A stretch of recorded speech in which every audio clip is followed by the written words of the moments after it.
Le message est clair, le peuple n'y croit plus.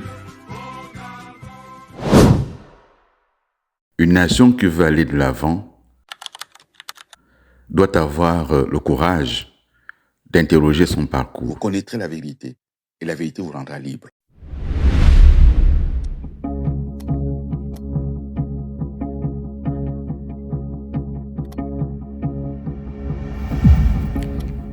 Ce qu'il faut bien comprendre à travers ce qu'on appelait le Tsunali, c'est la question de la chasse aux sorcières. Une chasse aux sorcières qui a, comme je l'ai dit, décimé un certain nombre d'administrations, qui a renvoyé à la maison sans fonction aucune des centaines, voire des milliers de compatriotes. Et cela restera. Cela restera d'autant plus que les ministres dans les provinces qui ont procédé à l'élaboration des listes de compatriotes qu'il fallait virer de leurs fonctions, ces ministres-là sont restés. Pour certains d'entre eux, pendant 2 années consécutives, 3 années, pour quelques-uns pendant tout le premier mandat du président Ali Bongo. Il est fort curieux de voir que certains de ceux qui hier ont été très puissants, qui ont contribué à cette épuration dans la fonction publique et la haute administration, ont ensuite basculé dans l'opposition et tout leur a été pardonné. Il est curieux, comme je le disais, de constater également que chaque fois que quelqu'un est sorti du système, qu'il est sorti de la gouvernance d'Ali Bongo, il a été comme blanchi. C'est une curiosité. Parce qu'en effet, le mal qui a été commis parfois par certains d'entre eux n'a pas été effacé.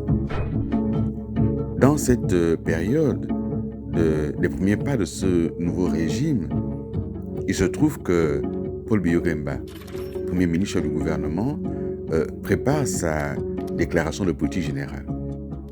Et en politique avisée, il veut qu'il y ait un vote positif au-delà du Parti démocratique gabonais.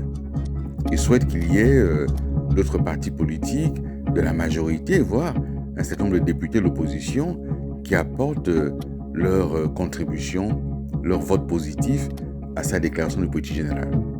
C'est ainsi qu'il engage des consultations.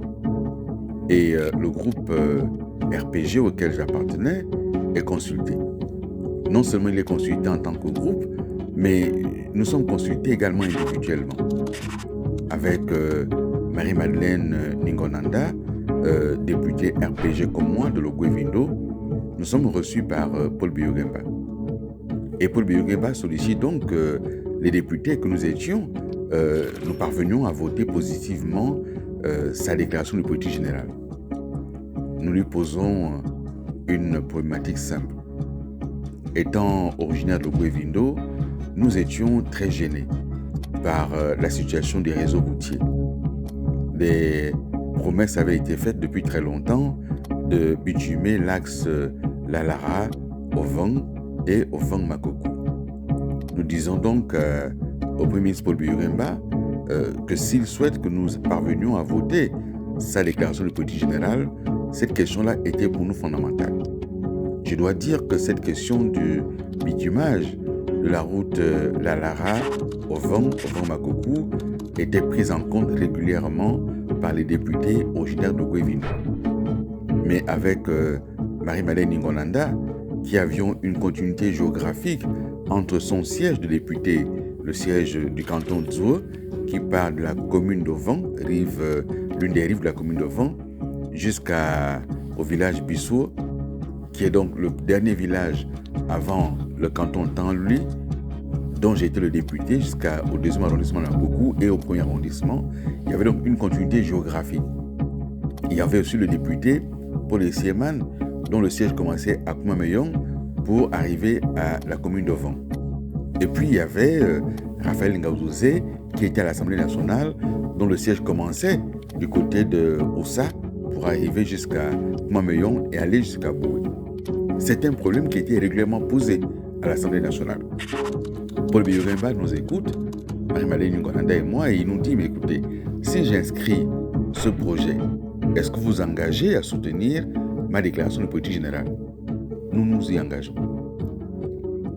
Et nous allons ensuite voir le groupe parlementaire RPG. et nous posons le problème.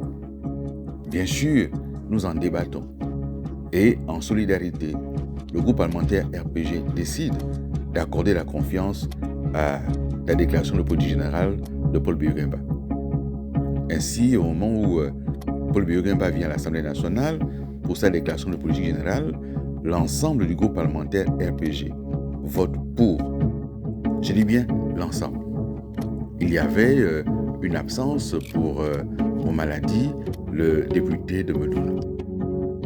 Mais tous ceux qui étaient présents, nous avons tous voté pour la déclaration de politique générale. Et ça a été pour la hiérarchie du parti un casus belli. C'est ainsi qu'on instruira au mois entre mars et avril 2010 un procès. Je serai traduit en conseil de discipline. Je me suis toujours demandé pourquoi c'est moi seul qui avait été traduit en conseil de discipline. On n'a jamais répondu à cette question. Mais la vérité, c'est qu'à cette époque-là, pour constituer un groupe parlementaire, il fallait avoir au moins 5 députés. Nous étions 6 qui siégions régulièrement. Et donc, le parti recevait de la part de l'Assemblée nationale, à travers le groupe parlementaire, une subvention. Si nous perdions le groupe parlementaire, le parti n'avait plus cette subvention-là. C'est ainsi que je serai traduit en conseil de discipline. Un conseil présidé par le docteur Paul Biandong en sa qualité de secrétaire exécutif du RPG. Le procès est instruit par Pierre Amouremba et il y a un jeune qui prend ma défense, c'est Maxence Sosten Ndong. Son cas est assez particulier parce qu'il avait été président du RJB, j'avais été membre de son bureau, mais c'est quelqu'un avec qui j'ai eu toujours une excellente relation. Parce que d'une certaine façon, c'était un membre de la famille. Il prendra ma défense. Et le verdict sera connu. On m'exclura du RPG. Je n'ai jamais démissionné du RPG. Contrairement à l'idée répandue où on a voulu faire croire que j'avais trahi le PERBA. Je n'ai jamais trahi le PERBA. J'ai choisi de voter en âme et conscience pour l'inscription du bitumage de la route Lalara au vent et au vent Makoko. Ce bitumage d'ailleurs sera fait et sera effectif. Et lorsque le président Ali Bongo viendra inaugurer le tronçon routier bitumé entre Lalara et au vent, Marie-Madeleine Ngolanda sera présente. Elle sera présente en tant que députée. Et à ce moment-là déjà, je serai présent moi en tant que conseiller politique. Mais j'y reviendrai.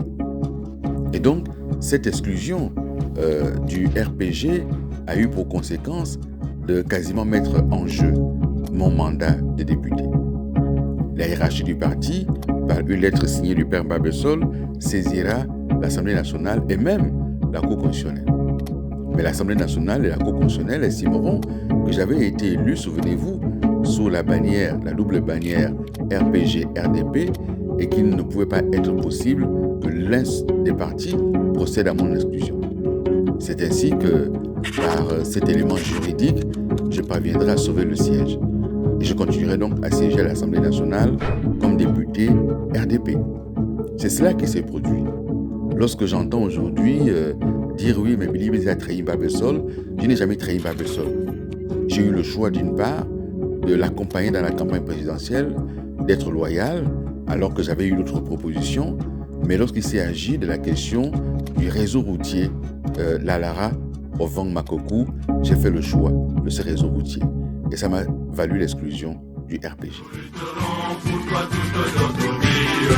Nous lutterons pour